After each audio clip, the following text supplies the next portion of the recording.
America's Heartland is made possible by Farm Credit, financing agriculture and rural America since 1916. Farm Credit is cooperatively owned by America's farmers and ranchers. Learn more at farmcredit.com. Crop Life America, representing the companies whose modern farming innovations help America's farmers provide nutritious food for communities around the globe. I wish my garden looked like this. Hi, I'm Jason Shoultz. Plenty of flowers and plants on the show this time.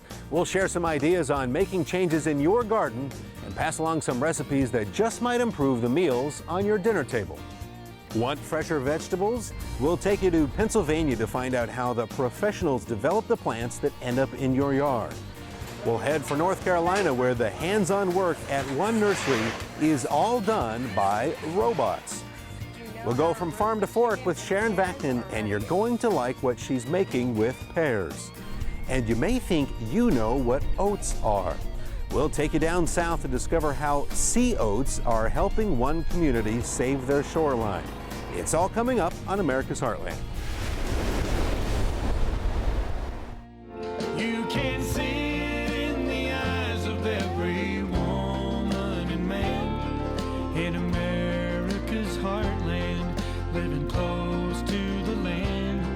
There's a love for the country and a pride in the brand. In America's heartland, living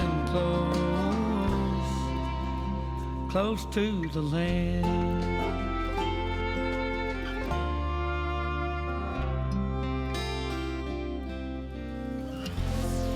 How does your garden grow? Well, forget that old nursery rhyme. If you have expert gardeners like they do here at the Horticulture exhibit at the California State Fair, you can pretty much count on majestic marigolds and other fancy flowers. But if you think that small plot of flowers or vegetables in your backyard is just small potatoes, well, think again.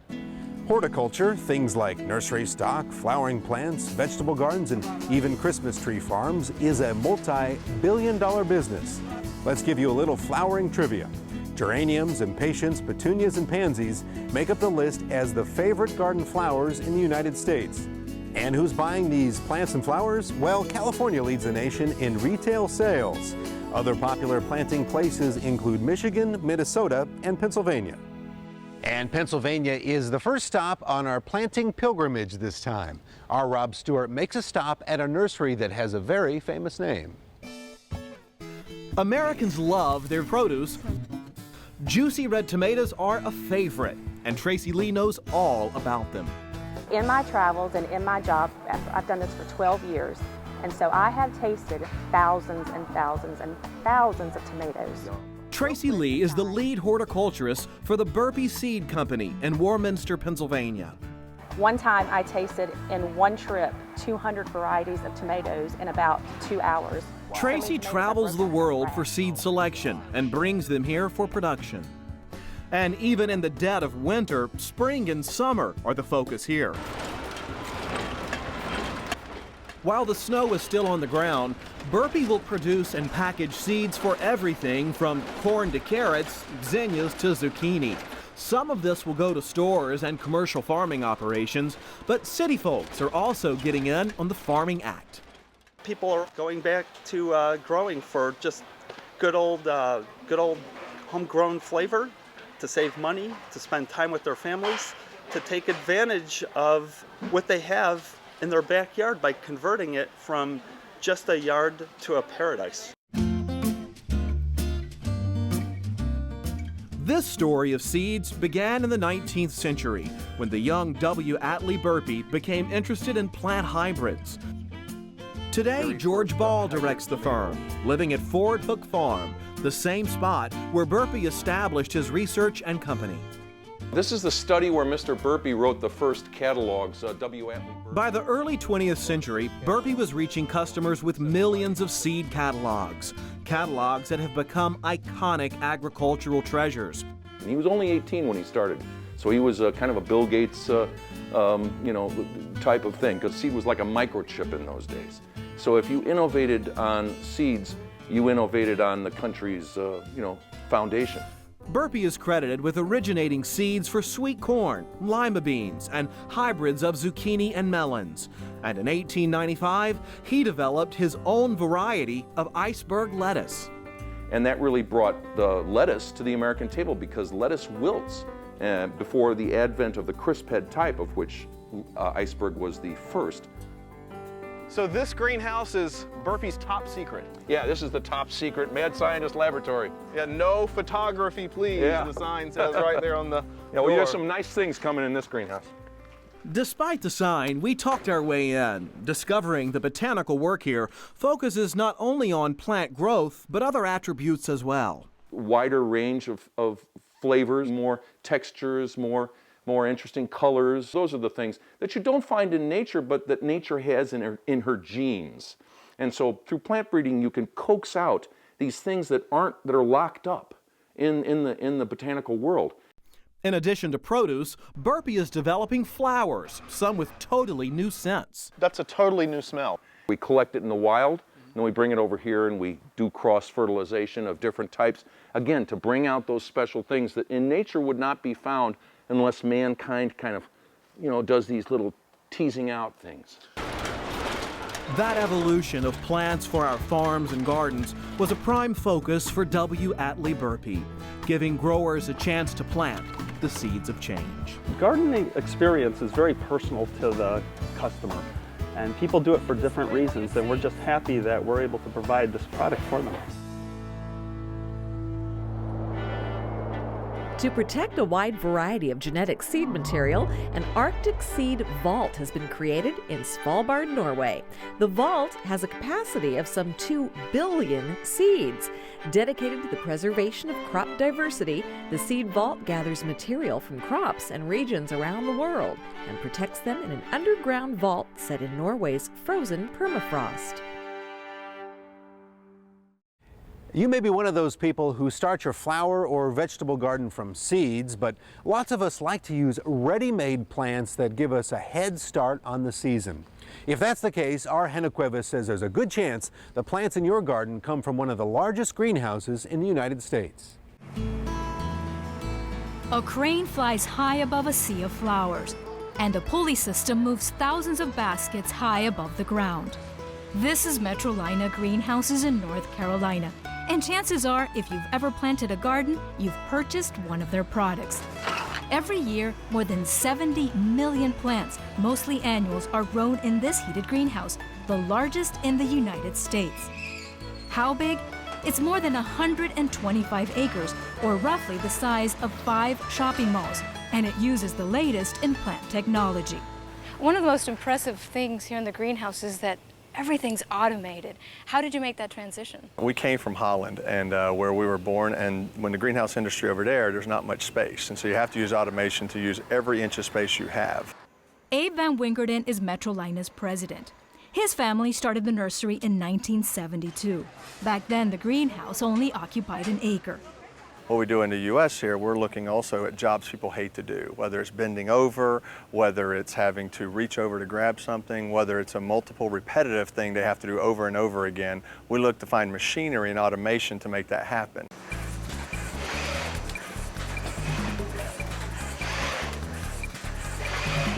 One example of this automation is the transplanting machine. No human could plant this fast. Here, pots go onto a conveyor belt. The machine then adds the soil as the mechanical arms evenly space the plugs. The transplanting machine has cut production time in half. It can plant 100 of these pots in a minute, 1,000 flats in an hour.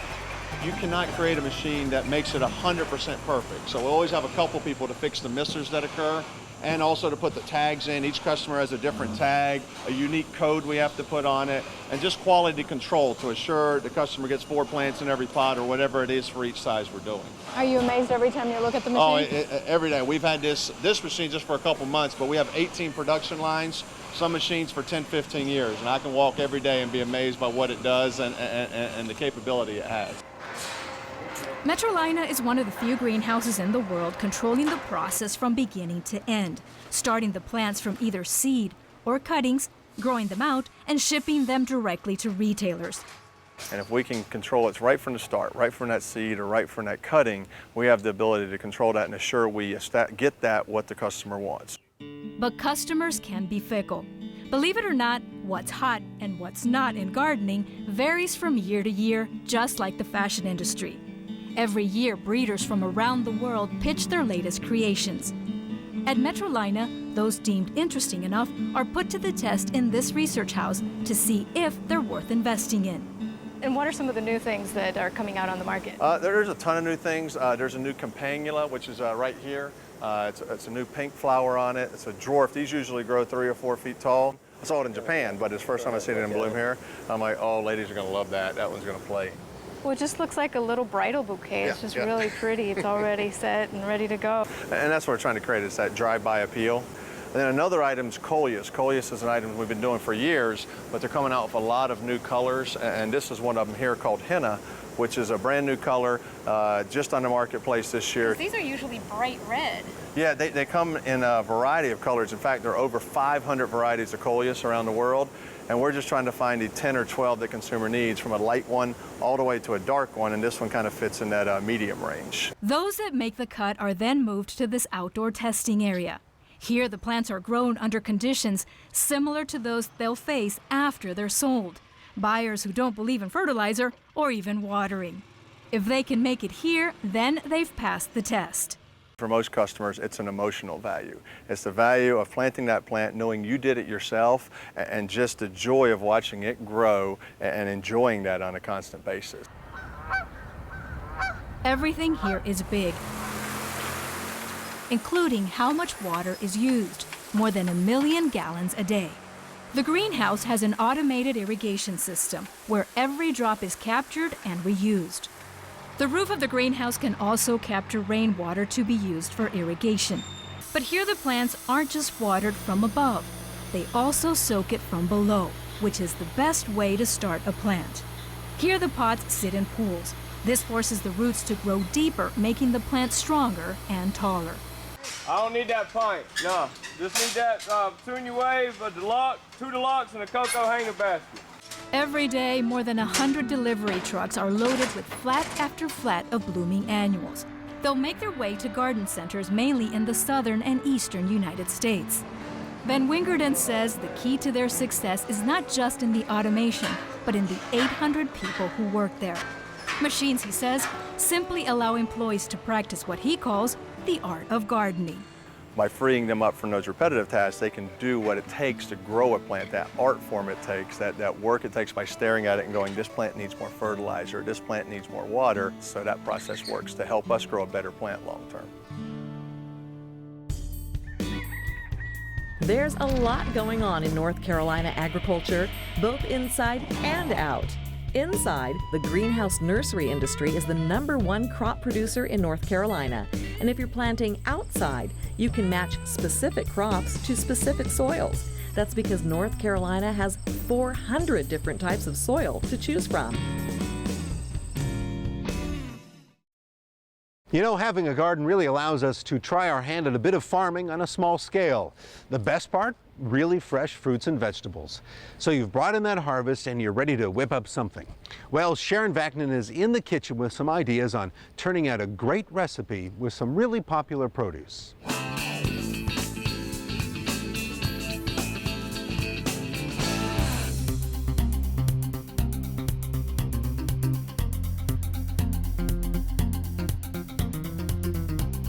Pears pack a lot of sophistication and they make great additions to savory dishes. With so many varieties to choose from, you can really get creative with this juicy fruit. Today we're making a pear and ricotta crostini with an orange syrup, along with roasted chicken with pears. Let's get to it. First, we'll need to make our orange syrup. It's really simple. It's just equal parts sugar, orange juice, and water. Give that a good whisk. And to add a little bit of tang, I'll also throw in some orange zest. Gives it a nice fresh flavor when we're using orange juice. Okay, so while our syrup is reducing, we'll get our bread cut for our crostini. I like to use a rustic style bread. French bread is also great. And we'll just cut it at a slant here. So we're using Bartlett pears here, which is your typical lunchbox pear. It's firm, it's got a nice crisp, fruity flavor, and it's perfect for pairing with our softer ricotta cheese and our tangier orange glaze. So our bread slices are good to go. We'll hit it with a little olive oil. Also a nice fruity note to go with those pears. And we'll let that toast in the oven for just a few minutes. We just want a nice crisp golden brown effect. Now let's get the star of this dish set up. We've got our Bartlett pears right here. Gorgeous, juicy. I'm just gonna core them. Then we'll cut them into nice thin slices for our crostini. So let's check on our bread. Should be nice and toasted by now. Oh yeah, these look perfect. Nice and toasty, the olive oil doesn't hurt. We'll set them right on our serving dish. Now we can start putting these together. We've got our whole milk ricotta. Top of the ricotta goes our pear. Just fan them out. And now for my favorite part of this crostini, besides the pears of course, our homemade orange syrup. Now you want to be pretty generous with this because once you try it, you're going to want more. So we have chopped pistachios. For a bright flavor and color, basil. And there's our gorgeous appetizer, a pear and ricotta crostini with homemade orange syrup. Now let's get ready for our next dish using Anjou pears, something a little different for the palate.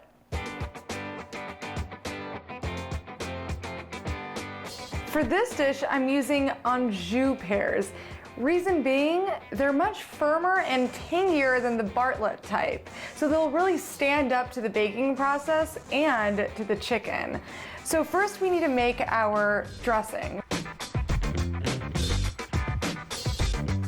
And now we can get started on our vegetables and our pears.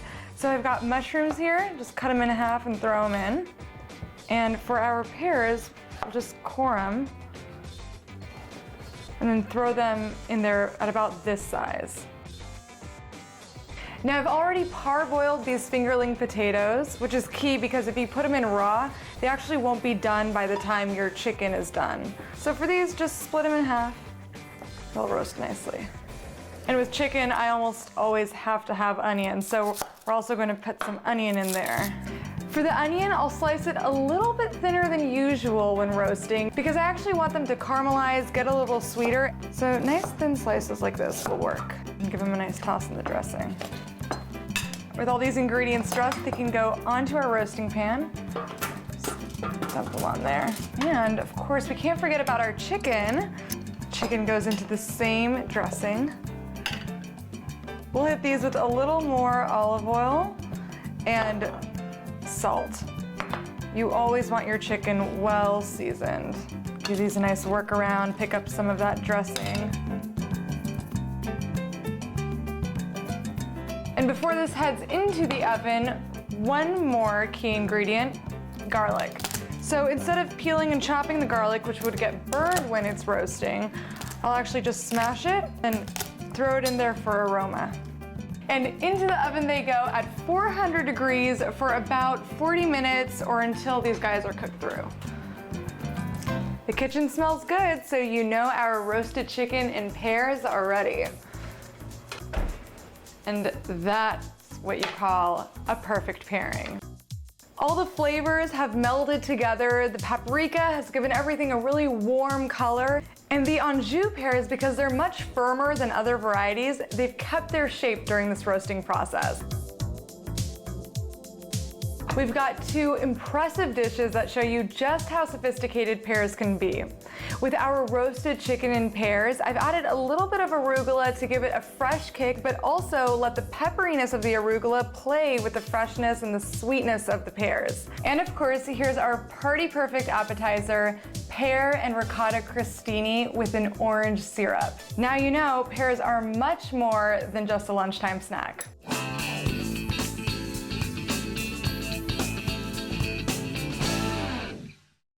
You know, horticulture plays a role in not only giving us great vegetable and flower gardens, it can beautify our urban landscapes, help create one-of-a-kind parks, and provide real environmental benefits.